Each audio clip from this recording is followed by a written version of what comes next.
What's up, guys? Today I want to talk about how do you know when it's time to upgrade your gear. So here's my thoughts, and let's get into this video.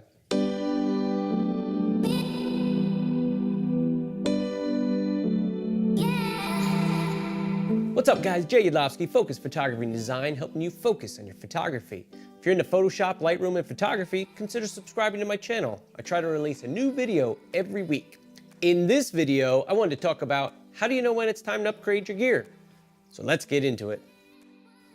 So I know for me, as I was getting started in photography, I started out with a Canon 60D, and I started out with the kit lens. I used the kit lens for a while, and it worked out pretty good.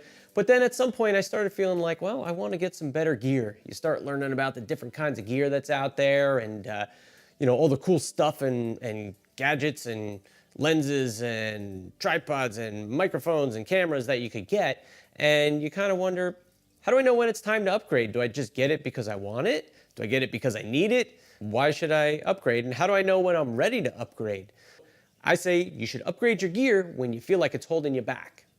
So for me, I just started to learn on my 60D with the kit lens. I took probably thousands of pictures and just kept practicing the different techniques on learning manual exposure, manual mode, learning what the different aspects of the camera meant, what the f-stop was, what the shutter speed was, how they worked, how they related to each other.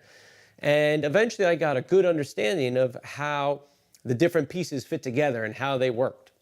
So after learning all the basics of my camera, composition, how to work my camera, the first thing I started to do was look at lenses. I learned that it's really more about the glass and the lens that you put in front of your camera than it is about the camera body itself. The kit lens that I had was a variable aperture lens, went from 3.5 to 5.6. So as I zoomed in on that lens, which was an 18 to 135, you lost a lot of light as you were zooming in. So outdoors during the day, or if it's bright out, great, no problem. But once you got indoors and tried to take photos of the family or different events that I might be photographing inside, it was really hard to get enough light in through that lens.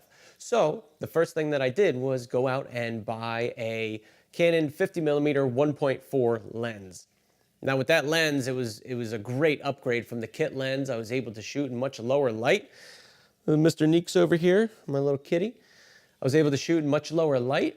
Being able to go down to f1.4 let a lot of light in, and the Canon 60D that I have, it's okay in low light, but it's not great by any means. So the ability to let more light in was super helpful and really helped me be able to get better pictures in lower light situations, as well as better control my depth of field. After that, I continued to look at different lenses, and I had started doing some real estate photography using my Canon 60D, so I needed a wider angle lens, so I ended up getting the Canon 10 to 22, which was great. Nice wide angle lens. Again, it was a variable aperture, 3.5 to 4.5 is what that lens is, but it worked out great because for real estate photography, the aperture doesn't really matter. I'm always putting it on a tripod. So it's not moving, I can have longer shutter speeds, not a big deal. So after I got the wide-angle lens, the next thing I started thinking about was, well, what other lenses might I want to get? A great idea is to try renting different equipment. You don't know what you need or how different equipment works, and all this stuff is pretty expensive. So what I do is I go to a local camera shop and I rent different lenses, and I'll try out different pieces of equipment, different gear to see what I like, what I think works, and it just gives me a good idea of what I want to buy when it's time to go purchase some new gear. And I also invested in the Canon 24-70 2.8 version 2. I got that before I had a full-frame camera, but I knew I would eventually look to upgrade to a full-frame camera.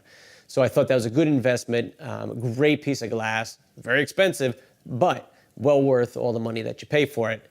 And if you take care of your glass, it's going to last you a long time. So that's kind of where I started, progressed through some lenses, picked up a 430EX2 flash for my Canon 60D, and then now as of last year, I recently picked up the Canon 5D Mark IV.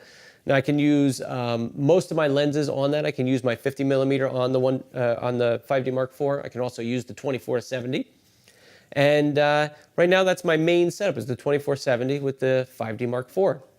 And then down the road, I hope to get the 70-200. I will occasionally rent that lens when I need it, or I think it'll come in handy for different photo shoots.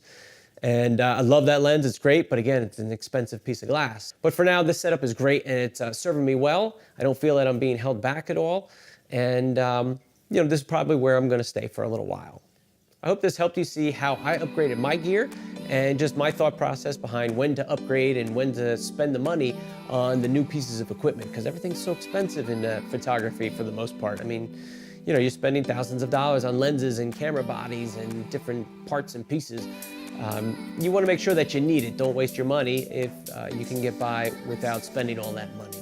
If you're into Photoshop, Lightroom, and photography, consider subscribing to my channel. I try to release a new video every week.